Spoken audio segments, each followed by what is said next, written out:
त्रिदलं त्रिगुणाकारं त्रिनेत्रं च त्रियायुधं त्रिजन्म पापसंहारं एकबिल्वं शिवार्पणं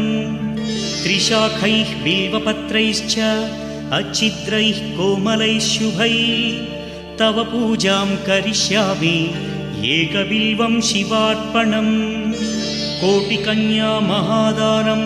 तिलपर्वतकोटयः काञ्चनं शैलदानेन एकबिल्वं शिवार्पणं काशीक्षेत्रनिवासं च कालभैरवदर्शनं प्रयागे माधवं दृष्ट्वा एकबिल्वं शिवार्पणम् इन्दुवारे व्रतं स्थित्वा निराहारो महेश्वरा नक्तं हौष्यामि देवेश एकबिल्वं शिवा।